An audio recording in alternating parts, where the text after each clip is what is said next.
이 시간에 우리에게 주시는 하나님의 말씀 함께 찾도록 하겠습니다.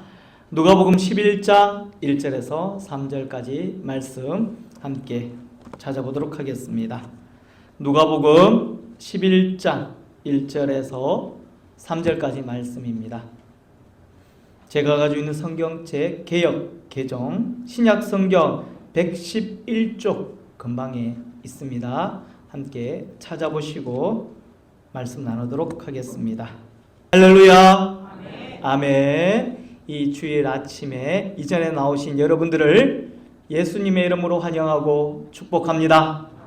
예, 참 잘 나오셨습니다. 제가 누누이 말씀을 드리지만 이날은 어떠한 일이 있더라도 하나님 앞에 예배하는 한 날로 삼으시길 바랍니다. 일주일의 삶이 어떻게 되었든지 간에 이날은 하나님께서 안식일을 기억하여 거룩하게 지켜라 라고 명령 주신 날입니다. 절대 그 하나님의 말씀을 까먹지 마시고 현실과 삶들 속에서 예배하지 못하는 어려움이 있다 한다 할지라도 강력하게 주시는 믿음으로 승리하며 예배 자리를 꼭 지키시는 저와 여러분들이 되시기를 예수님의 이름으로 소망합니다. 할렐루야. 예. 오늘 주시는 말씀으로 기도를 가르쳐 주옵소서. 첫 번째 한번 살펴보도록 하겠습니다. 저는 2주 동안을 걸쳐서 두 번에 걸쳐서 기도에 대해서 말씀을 나누려고 합니다. 오늘은 그 첫 번째 시간입니다. 혹시 예전에 제가 작년 교육을 하면서 다니엘의 기도 손이라고 가르쳐 드린 것 혹시 기억하십니까? 기도 순서를 손으로 제가 설명을 해 드렸습니다. 주일학교 교육 때 아이들에게 또한 청소년들에게 가르쳤던 것인데 혹시나 복습하는 차원에서 여러분들이 기억하고 계실런지는 모르겠지만 한 번 더 해보도록 하겠습니다. 우리 주일학교 친구들도 한번 따라해 보세요. 성화에 보면요, 어린 다니엘이 이렇게 손을 모으고 하나님 앞에 기도하는 그림 그려져 있는 것 여러분들 보신 적 있으실 것입니다. 자, 손을 한번 모아 보실까요? 예, 이게 기도의 손, 사무엘의 기도의 손이라고 이렇게 이야기를 합니다. 자, 기도 순서입니다. 제일 첫 번째 엄지손가락 한번 부딪혀 보십시오. 이렇게 안 되시는 분들 없으시죠? 우리 친구들도 한번 해봐요. 이렇게 엄지손가락. 예, 엄지손가락은요, 보통 우리가 대빵, 짱, 대왕 칭찬할 때 대단하다라고 표현할 때 사용되어지는 손가락이지 않습니까? 그래서 기도의 순서 엄지손가락은 바로 하나님 아버지로 기도는 시작되어집니다. 두 번째 집게손가락 혹은 검지라고 하잖아요. 이것은 감사합니다 라고 우리가 이야기할 수 있습니다. 세 번째 가운데 손가락 장지 혹은 중지라고 하는데 어떻게 제일 길잖아요. 교만하다, 욕심이 많다라는 의미에서 용서해 주세요 라고 우리가 그렇게 이야기할 수 있습니다. 약손가락 또는 약지라고 하는데 되나요 이게? 저는 잘 안 되는데 이게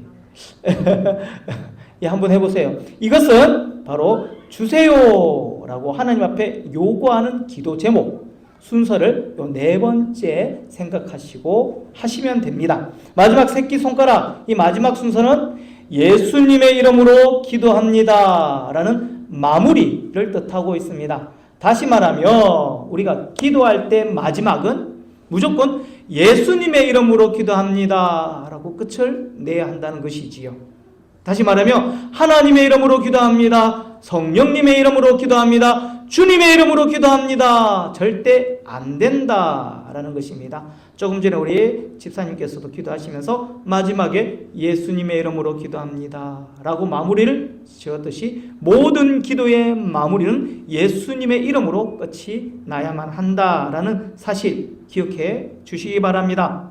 이것은 우리 주일학교 학생들은 반드시 알아야 되는 기도의 순입니다. 또한 초신자들에게 가르치는 기도의 순서이기도 하지요. 익숙해지면 이 순서를 조금 바꾸거나 확장해도 좋은데 이게 바로 기도의 기본 틀이란 사실 잊지 마시기 바랍니다. 한 번 더 복습해 볼까요? 자, 엄지손가락 뭐라고요? 예, 두 번째 감사합니다. 세 번째 예, 용서해 주세요. 네 번째 주세요. 예, 이것 좀 주시고 저것 좀 주시고 이것도 주시고 마지막 번째 다섯 번째는 예, 맞습니다. 예수님의 이름으로 기도합니다. 아멘. 이렇게 기도를 하는 훈련들을 각자 한번 가져보시기 바랍니다. 제가 주일학교 학생들에게 교육을 참 많이 해왔었습니다. 다음 세대에서 관심이 많았기 때문이지요. 그래서 우리 성도님들 중에서도 한 번씩 우리 주일학교 시절에 알아야 될, 어린아이들이 알아야 될 그 내용들을 혹시나 알고 계실까라는 부분들을 체크해 보기도 합니다. 정확하게 어느 부분에서 어느 어떤 수준까지 예, 여러분들 삶 가운데 말씀으로 채워졌고 신앙생활 가운데 믿음의 참모습을 보이는지는 저는 잘 모릅니다. 그러나 우리 모두가 알아야 될 기본적인 진리, 사항, 신앙생활의 모범들은요, 여러분들과 함께 공유하려고 하니까 오해가 없으시기를 바랍니다.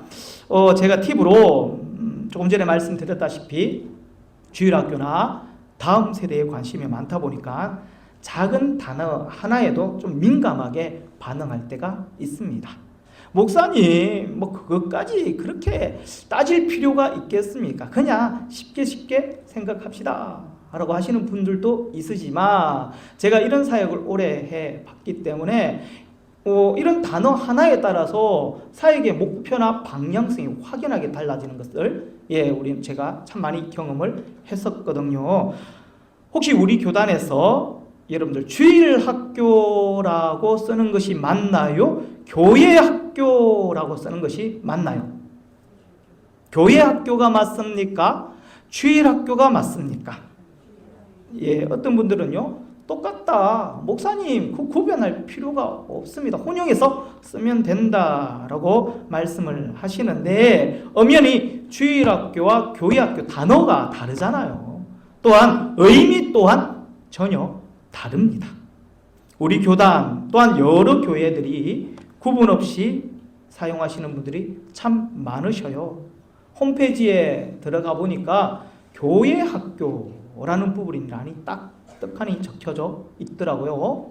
또 어떤 분들은 우리 교단에 성도님이신데 기도할 때마다 교회학교를 이렇게 기도하시는 문구를 보면서 아닌 것은 아닙니다. 잘못된 것은 고쳐야 합니다. 우리 대한예수교 장로회 합동 측은 주일학교라고 하는 것이 맞습니다. 이상적인 패러다임은요, 교회 학교를 추구해야 하는데 현실적으로 주일에 집중해서 이루어지는 다음 세대 교육이라고 해서 주일학교가 맞습니다. 앞으로 이 교회 학교, 즉 132 교회 교육의 장으로 보고 비전을 세워나가는 것, 우리의 꿈과 비전이 되겠지만 지금 우리 교단에서 쓸 수 있는 공식 명칭은 주일학교가 맞습니다. 예전에 통합측이라고 그러죠. 대한예수교 장로회 통합측에 보면요, 주일학교를 교회학교로 바꾸자고, 명칭을 바꾸자고 총회에서 공식적으로 헌의해서 확정하고 사용하고 있습니다. 다시 말하면 대한예수교 장로회 통합측은요, 이 건을 정식으로 상정해서 주일학교가 아니라 교회학교로 씁시다 라고 앞으로의 비전을 바라보고 그렇게 합시다 라고 자기네들 안에서 협의해서 확정해서 공포를 했기 때문에 통합측 교회에서는 교회학교라고 쓰는 것 맞습니다. 그러나 우리 총회는 또 홈페이지 보시면요, 강로회 혹은 시찰에 여러분 사이트에 들어가 보시면 여전히 우리는 주일학교가 공식화되어져 있습니다. 좋은 게 좋다는 식으로 구분 없이 사용하는지 저는 잘 모르겠습니다. 총회 홈페이지에 또 들어가 봤어요. 들어가 보면요, 상비부 교육부에 보시면요, 전국주일학교연합회라고 정확하게 명시되어져 있습니다. 우리 교단 교육 사이트인 총회교육.com에 들어가 보셔도 주일학교로 되어 있지 교회 학교라는 그런 단어는 전혀 없습니다. 그런데 왜 자꾸 이 통합청, 자기네들이 이렇게 만드는 이 법에 따라서, 그러니까 우리가 이렇게 쓰자라고 자기들 안에서 세워진 것들을 왜 우리 합동측 교단의 사람들이 따라가고 있는지 모르겠습니다. 다음 세대에 관심이 있다면 이 단어만이라도 정확하게 구분해서 언제, 어떻게, 무엇에 집중해야 되는지 우리가 초점을 찾았으면 좋겠습니다. 정확한 기준이 필요하다는 거죠. 우리 교단에서는요, 이 주일학교가 맞다, 이것에 집중하자라고 우리 나름대로 목표를 세우고 정확한 의미를 두고 사역하고 있기 때문에 이 단어를 우리가 사용하고 있다. 그래서 대한여수교 장로회 합동측 소속 교단 여하의 교회 성도님들은 이 단어를 집중하고 이 단어의 의미를 생각하고 사역하라라고 우리 가운데 이렇게 이야기를 해주고 있다라는 사실을 잊지 않으시기 바랍니다. 주일학교에 대한 이야기를 하다 보니까요, 기도의 손이라고 이야기하다가 옆으로 조금 빠진 것 같습니다.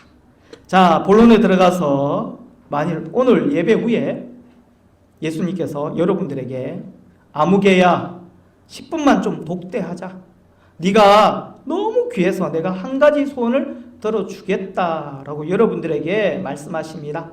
무엇을 소원으로 준비하시겠습니까? 직장 문제, 돈 문제, 인간 문제, 자녀 혹은 질병, 무엇을 소원으로 여러분들 아뢰겠습니까? 영적인 것입니까? 육적인 것입니까? 아주 현실적이고 간절한 소원들 한번 생각해 보십시오. 하나님께서 소원 한번 이야기해 보려무나 라고 말씀 주실 때 여러분들, 하나님 제 소원은 무엇이고 뭐라고 여러분들 정확하게 구체화시켜 놓고 하나님 앞에 아뢰겠습니까? 오늘 말씀에서도 예수님의 제자들에게 그런 기회가 찾아왔습니다. 1절에 보니까 예수님께서 한 곳에서 기도하심을 마치시고 제자들에게 왔습니다. 그러면 제자들은요, 넌지시 예수님 무슨 기도를 하셨나요? 저에게 이런 소원이 있는데, 이런 기도 제목이 있는데 다음엔 예수님께서 기도하실 때 나를 위하여, 당신의 제자들을 위하여 이렇게 기도해 주시면 안 되겠습니까? 라고 은근히 요청할 수도 있습니다. 다시 말하면 기도 제목을 말할 수 있는 절호의 기회가 그들에게 찾아온 것이지요. 뜬금없이 이야기하는 것이 아니라 지금 예수님께서 기도하고 막 내려오셨으니까 그 타이밍에 요청할 수 있는 시간이 난 것입니다.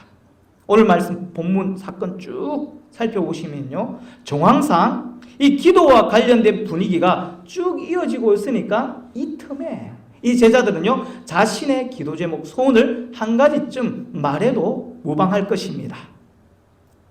그런데 예수님께서 생각해 보십시오. 그 제자들의 기도 제목을 듣고 기도해 주신다. 정말로 놀라운 은혜 아니겠습니까? 하나님, 제 사랑하는 베드로가 안드레, 마태, 누가, 요한이 이런 기도 제목을 저한테 부탁하였나이다. 하나님 들어주소서. 아버지 들어주소서. 이 어찌 아니 응답될 수가 있겠습니까? 이것은 은혜 중에 은혜이며 축복 중에 큰 축복이 될 것입니다.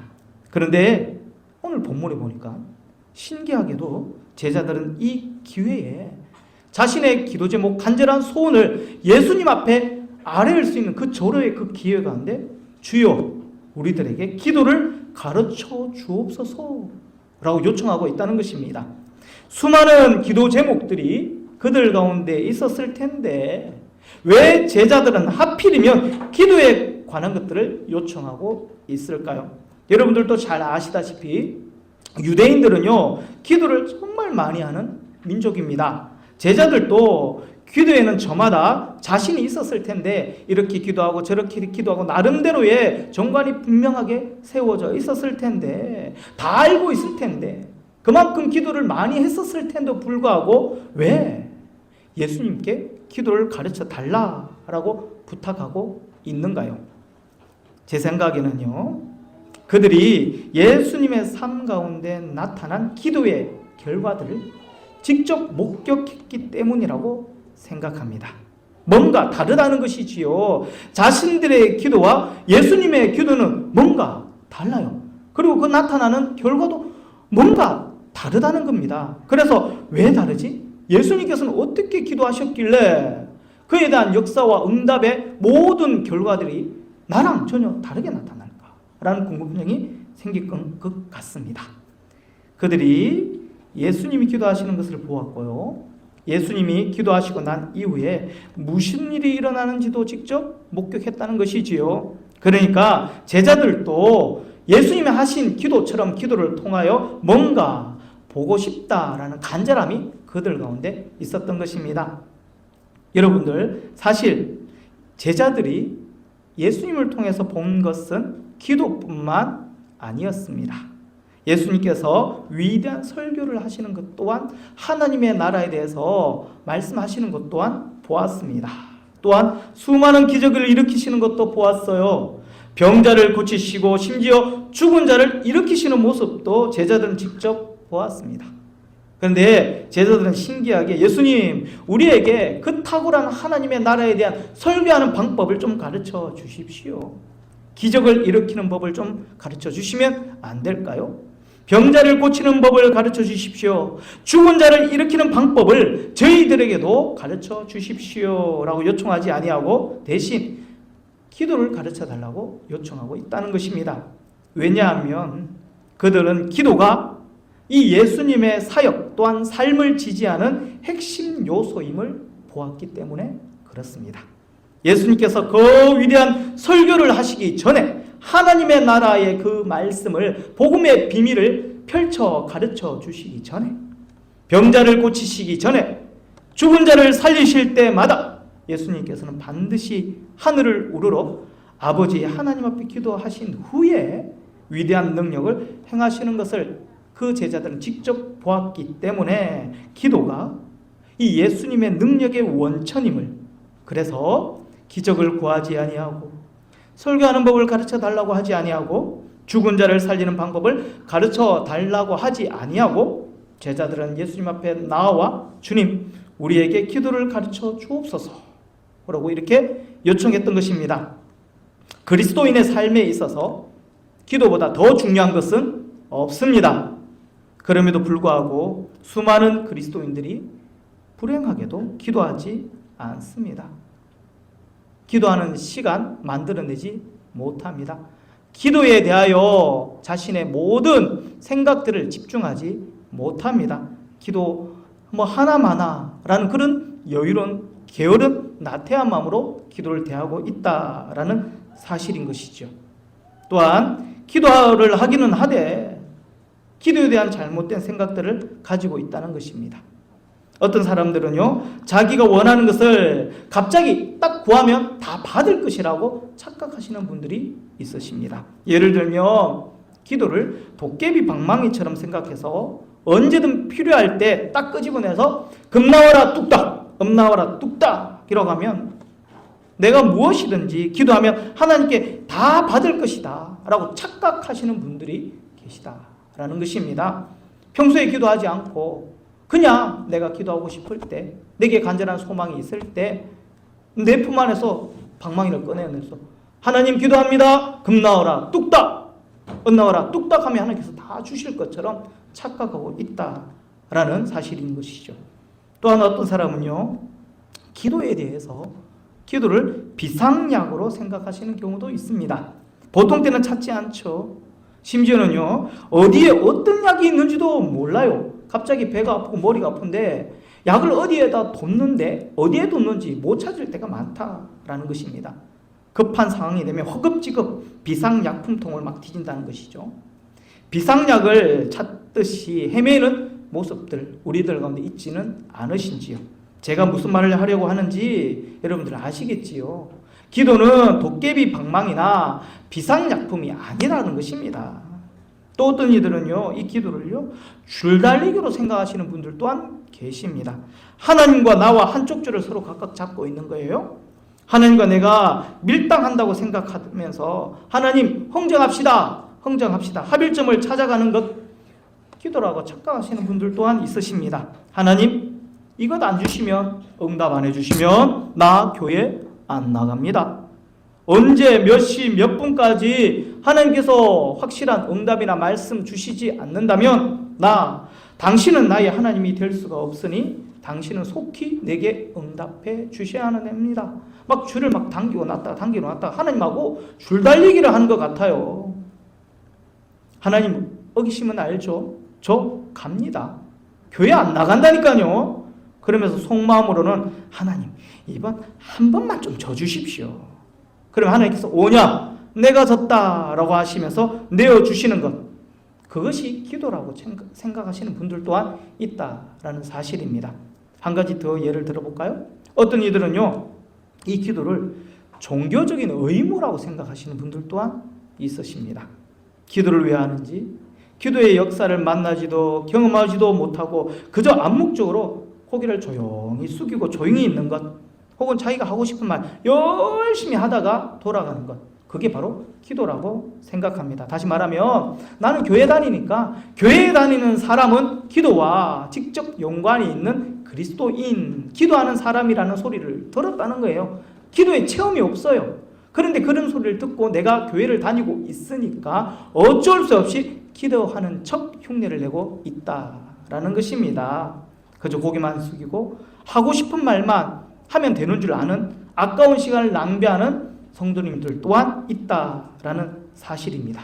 어떻게 보면 이것은요 율법적인 기도가 되는 것입니다. 사랑하는 성도 여러분, 잘못된 틀에 얽매인 기도가 아닌 하나님 앞에 진심으로 사랑하고 연인과 속삭이듯이 속삭임이 기도 가운데 있기를 소망합니다.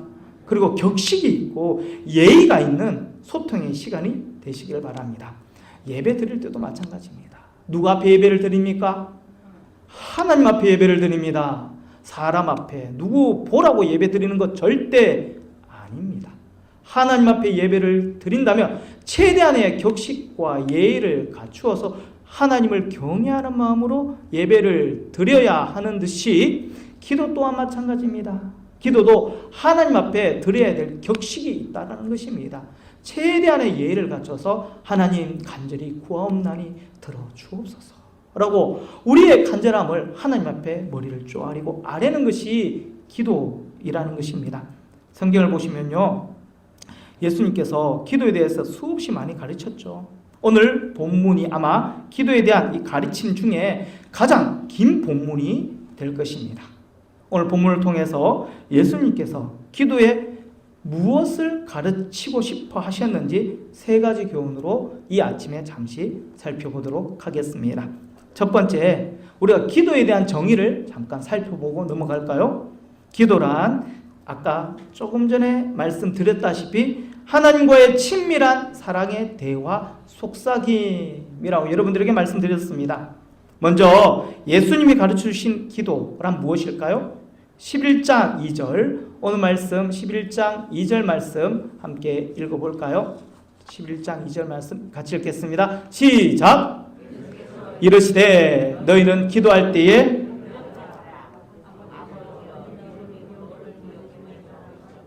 나라가 임하시오며. 여러분 어떤 느낌이 드시나요? 너희는 이렇게 기도하라 라고 가르치시면서 여김을 받으시오며 임하시오며, 즉 내가 묻고 요청하면 대답을 주시는 형태, 우리는 이것을 대화 또는 소통이라고 말하고 있습니다. 다시 말하면 기도는요 독백이 아닙니다. 소통이며 대화인 것입니다. 어떤 분은요 기도를 듣거나 대답하지는 못하고 어떤 반응도 없으신 하나님 앞에 나 혼잣말로 하는 독백이라고 생각하시는 분들 또한 있습니다. 아닙니다. 시편 116편 1절에 보시면 여호와께서 내 음성과 내 간구를 들으심으로 내가 그를 사랑하는도다. 그의 귀를 내게 기울이셨으므로 내가 평생에 기도하리이다. 내 소리를 평생에 귀를 기울이시고 나의 속삭임과 나의 간절한 소원을 다 듣고 계신 하나님에 대하여 설명하고 있다라는 것입니다. 또한 요한일서 5장 14절에 보면 이런 말씀도 나와요. 그를 향하여 우리가 가진 바 담대함이 이것이니 그의 뜻대로 무엇을 구하면 들으심이라 라고 분명히 말씀하고 있습니다. 성경에 보시면요 기도하고 응답받은 사건들이 참 많이 등장하고 있습니다. 다윗이나 모세나 아브람 또는 한나, 엘리야, 베드로 이를 두고도 여러 성경에 많은 인물들이 기도했더니 기도하고 이런 결과를 얻었다. 이런 하나님의 역사와 도우심의 그 강력한 손을 만났다라는 기록들이 얼마나 많이 나오고 있습니까? 성경만 아닙니다. 우리 주위에도 기도하여 응답받았다라고 하시는 분들이 얼마나 많이 있습니까? 우리 교회에서도 기도하고 응답받고 감사의 예물로 하나님 앞에 영광을 올려드리신 분들 또한 많이 계시지 않습니까? 이와 같이 기도의 응답을 받았던 고백들이 다들 한 가지 이상씩 혹은 수십 가지가 아마도 넘을 것 같습니다. 물론 엉뚱한 기도 말고 말입니다.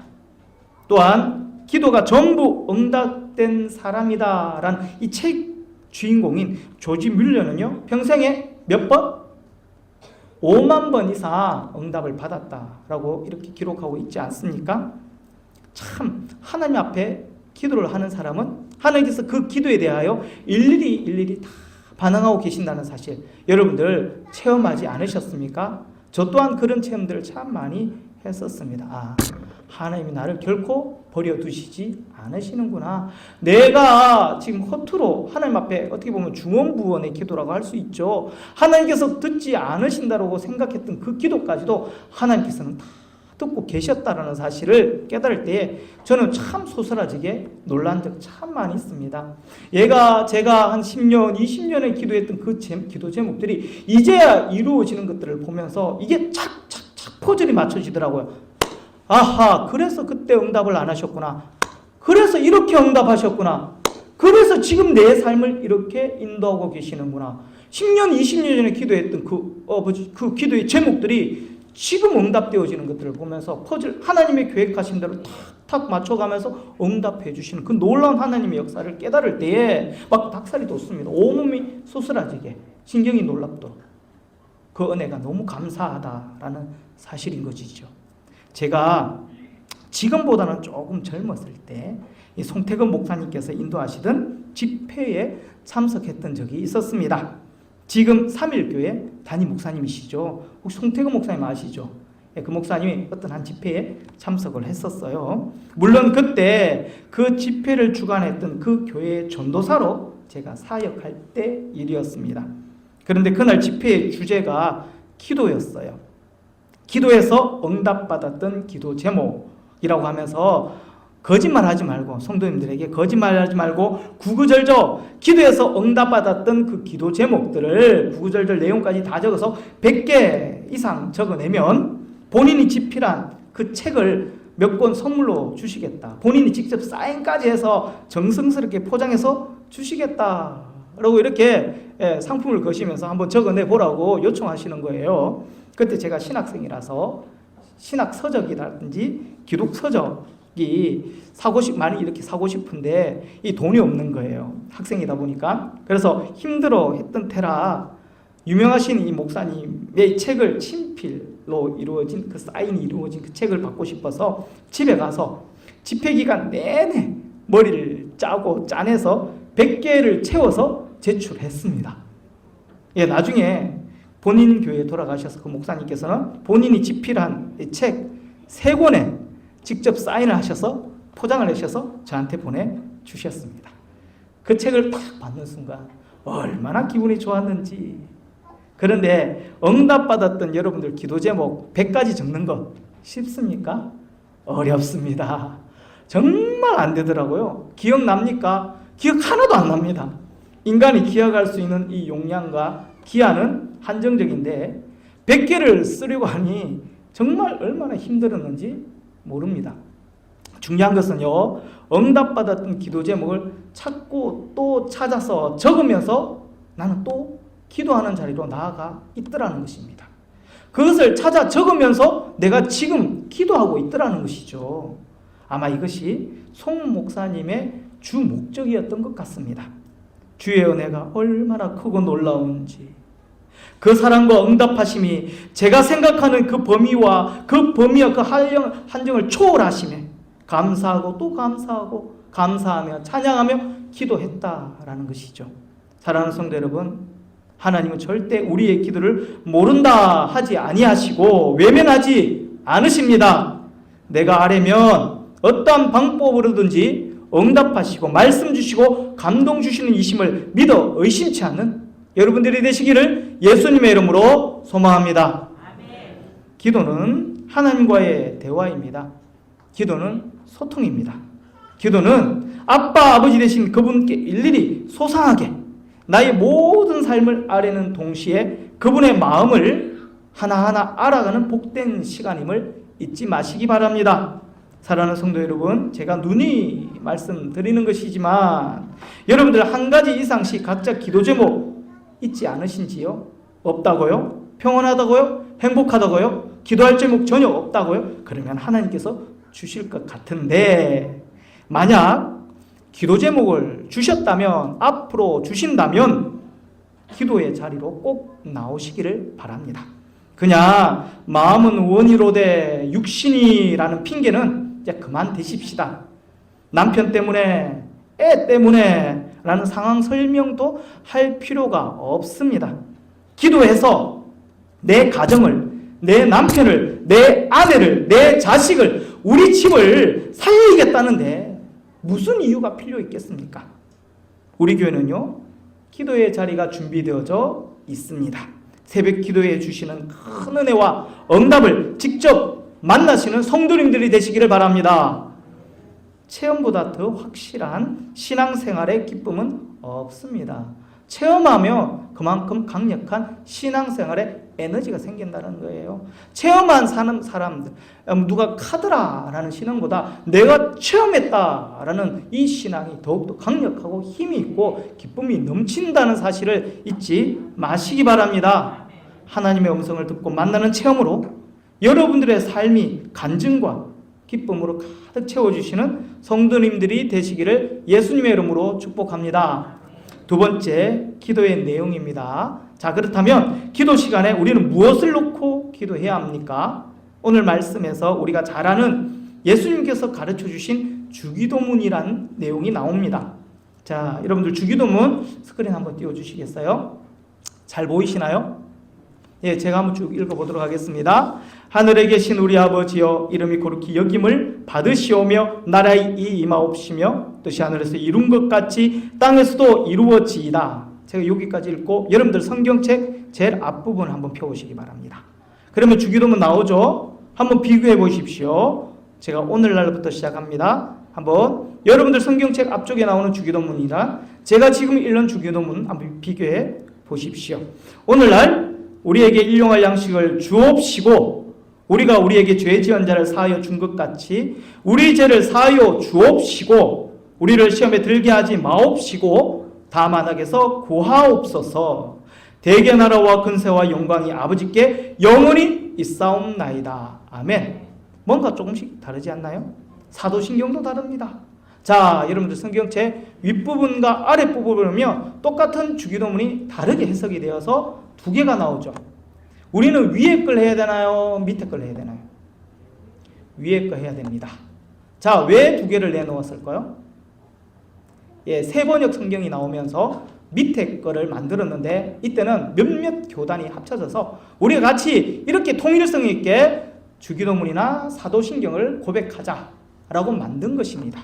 근데 우리 대한예수교 장로회 합동 측 교단에서는요, 신학적으로 좀 오류가 있다라고 그래서 우리는 그것을 따를 수 없다라고 반박했기 때문에 위에 것이 두 개가 나오는 것이 있습니다. 다시 말하면 위에 것 두 개가 저희들 대한예수교 장로회 합동 측에서 쓰시는 고백인 것입니다. 주기도문입니다. 그래서 여러분들 밑에 거 하지 마십시오. 총회 신문에 하지 말라라고 정확하게 공지 선포했었습니다. 심지어는요, 위에 것 주기도문 중에서도 제가 지금 쭉 읽었던 것은 옛날 버전입니다. 우리 총회에서 새롭게 번역하고 추가적으로 바꾼 이 주기도문 쓰지 말자. 옛날 걸 그대로 사용하자라고 총회에서 그렇게 결정을 내려서 우리는 옛날 주기도문을 쓰고 있습니다. 대개라는 단어도 없고 하시옵고가 아니고 주옵시고 하옵시고 마옵시고 구하옵소서라고 이렇게 되어져 있습니다. 여러분들 주기도문 하실 때 보면 전부 다 중구난방입니다. 어떤 분은 성경책 제일 앞에 나오는 이것을 보고 하시는 분들이 계시고, 어떤 분은, 어떤 교회는 밑에 거 하시는 분들도, 교회도 계시고, 여러분들 기억하시기 바랍니다. 우리는 위에 거, 특별히 옛날 버전으로 한다라는 것을 총회에서 그렇게 하자라고 신학적으로 정립하고 우리에게 일러준 사실을 꼭 기억하시고 그대로 따라 주시면 됩니다. 주기도문은 간단히 2개의 선언과 3개의 요청으로 이루어져 있습니다. 한국말 성경에 보시면요, 헬라어 성경에 보시면 한국어 성경에부터 나타나 있지 않는데, 헬라어 성경에 보면 2절에 이름이 거룩히 여김을 받으시오며 나라가 임하오시오며 라고 하는 이 문장 앞에 당신이라는 단어가 삽입되어져 있지 않습니다. 한글 성경에는. 그런데 헬라어 성경에는 이 앞에 당신이라는 단어가 삽입되어져 있어요. 다시 말하면 당신의 이름이 거룩히 여김을 받으시오며 또한 당신의 나라가 임하옵시며 라고 즉 2인칭 단수로서 받으시며 임하옵시며 라는 2개의 선언이 이 주기도문 초반부에 나오고 있다는 것이지요. 제일 처음에 딱 하니 나옵니다. 이어 3절에 보시면 누구에게 일용할 양식을 주옵소서라고 하고 있습니까? 누구에게? 우리에게. 4절에 보시면 우리가 우리에게 우리의 죄도라고 나오지요. 그리고 4절 끝부분에 보시면 우리를 시험에 들게 하지 마옵소서라고 3개의 요청으로 쭉 이어져 이 기도문이 나오고 있음을 알 수 있습니다. 마태복음 6장에 보시면요, 예수님께서 기도와 간구에 대해서 설명하고 계셔요. 그러시면서 33절에 보시면요, 너희는 기도할 때에 이 모든 것을 너희에게 있어야 할 줄을 하나님께서는 다 아시느니라고 하시고, 그렇기 때문에 너희는 먼저 그의 나라와 그의 의를 구하라. 그리하면 이 모든 것을 너희에게 더하시리라 라고 마무리 지어주고 계십니다. 이렇게 보면 앞에 2개의 요청이 당신이라는 단어로 시작됩니다. 다시 말하면 하나님이 먼저 이 기도를 받으시고 이 기도 가운데 임하여 달라라는 요청, 하나님께 초점을 맞추며 기도를 시작하고 있다라는 것을 우리가 인지할 수 있다는 것이지요. 하나님의 나라가, 하나님의 의가 무엇인지 먼저 구하고 당신의 뜻대로 이루어지기를 선언하고 있는 것입니다. 하나님, 우리는 2번째 이야기할게요. 나는 2번째, 3번째 이야기할게요. 제일 먼저 하나님 앞에 기도하고 싶은 기도의 요청은 당신이 하나님께 먼저 초점을 맞추고 기도를 시작하고 있다는 것입니다. 자, 여러분들 주보를 가지고 계시죠? 자, 주보 한번 들어봐 주십시오. 예. 자, 감사합니다. 주보 안 받으신 분은 저 뒤에 주보가 있으니까 나중에 가실 때 하나씩 다 챙겨 가시기 바랍니다. 자, 주보에 보시면 표지에 딱 보시면요, 날짜 몇 권 몇 호가 나와요. 거기에 보면 이삭을 줍는 이리 영락교회 밑에 십자가 나오죠. 그 십자가 옆에 색깔로 공란이 있습니다. 거기에다가 자기 이름을 적어주시기 바랍니다. 적었습니까? 한번 적어보십시오. 주보를 다 가지고 가시길 바랍니다. 제가 예배를 한 번씩 끝내고 보면 주보가 남아있어요. 주보를 예배 순서만 보는데 사용하고 있다는 것에 대해서 우리 친구들도 적고 있어요? 아유, 열심히 따라 적고 있네요. 감사합니다. 예, 보면 참 안타깝습니다. 여러분 혹시 제가 지난주일에 어떤 말씀을 전했는지 기억나십니까? 그리고 지난주에 광고는 뭘 했을까요? 그리고 우리 교회 공통 기도 제목 뭔가요? 다 기억하실 수 있나요? 힘들잖아요. 그래서 주보를 만드는데 안 가지고 가시는 분은 예배나 광고나 기도 제목이나 상관없이 나는 그냥 내 하고 싶은 대로 신앙생활을 하시겠다, 교회와 상관없이 신앙생활을 하겠다라고 볼 수밖에 없다는 것이지요. 다 가지고 가셔서 집에 가셔서 한 번씩 좀 봐주십시오. 전도용으로도 좀 사용해 주십시오. 아울러 기도 제목을 보시고 함께 기도도 해주시기 바랍니다. 기도할 때에 분명히 하나님께 초점을 맞췄습니다. 그러면서 마태복음 보면 6장 33절에 보시면 너희는 먼저 그의 나라와 그의 의를 구하라 라고 먼저 분명하게 하나님께서 말씀 주셨죠. 당신의 나라와 당신의 이름이라고 말씀 주셨다시피 너희는 먼저 그의 나라와 그의 의를 구하는 것, 다시 말하면 우리 교회 공통 기도 제목을 놓고 하나님께서 기뻐하시는 기도 제목이 무엇인지, 내가 원하는 내 기도 제목이 아니라 하나님께서 우리 교회 가운데 주신 공통의 기도 제목이 뭔지를 먼저 놓고 기도하라 라고 말씀 주신 것입니다. 꼭 기억하시기 바랍니다. 그래서 여러분들이 댁에 가셔서 기도할 때 항상 너희는 먼저 그의 나라와 그의 의를 구하라. 내가 다 안다. 네가 뭐가 힘든지 어려운지 너의 간절한 소원이 뭔지 다 안다. 그러니까 먼저 구할 것을 구하고 난 뒤에 기도하라 라고 분명히 말씀 주셨습니다. 그래서 우리는 하나님의 나라와 그의 의를 구하는 기도, 이 교회와 재단과 나라와 세계와 이웃과 다음 세대를 위하여 기도하는 기도 제목들을 가지고 먼저 하나님을 간절히 찾는 여러분들이 되시기를 바랍니다. 이것이 먼저입니다. 세 번째로, 그 다음은 우리는 무엇을 위해서 기도해야 됩니까? 오늘 본문에 보시면 세 가지 요청이 담겨져 있습니다. 여러분들이 너희는 먼저 그의 나라와 그의 의를 구하라. 그리하면 이 모든 것을 너에게 더하시리라 라는 이 말씀을 너무 신뢰한 나머지 어떤 분들은 자기 기도는 하나도 안 하시고 이것만 기도하시고 집에 가시는 분들 또한 있으십니다. 하나님 다 하시지요. 그러니까 저는 이것만 기도하고 가겠습니다 라고 기도하시는, 근데 저는 잘 몰라요. 그냥 제 생각이 그렇다는 거죠. 너무 짧게 기도하시다 가시기 때문에, 분명히 너희는 먼저 그의 나라와 그의 의를 먼저 구하라라고 했기 때문에 저는 분명히 그거 먼저 하시리라고 생각합니다. 그러고 난 뒤에 10분 5분 뒤에 가시더라고요. 그러면 앞에만 기도하고 가셨다라고 저는 그렇게 착각할 수밖에 없다는 것이죠. 분명 본인 기도 제목도 있으실 텐데 기도하고 가시려면 분명히 시간이 부족할 텐데 10분 혹은 15분, 5분만 기도하고 가시는 분들 있으시더라고요. 그러면서 어디까지 기도하고 가시는지 궁금하기도 했습니다. 나름 이유는 다 있을 것 같습니다. 저도 한 번씩 여러 이유로 일찍 기도를 마치고 갈 때가 있기 때문이지요. 교회와 나라와 익산 땅과 선교사님을 위해서, 그리고 성도님들과 다음 세대와 공동으로 주신 이 기도 제목으로 기도하는 시간, 솔직히 여러분 쭉 한번 해보십시오. 하면 10분도 부족합니다. 20분도 부족합니다. 저 같은 경우는 30분을 해도 그의 나라와 그의 의를 구하는 공통 기도 제목을 놓고 기도하는 것만 해도 30분으로 부족하더라고요.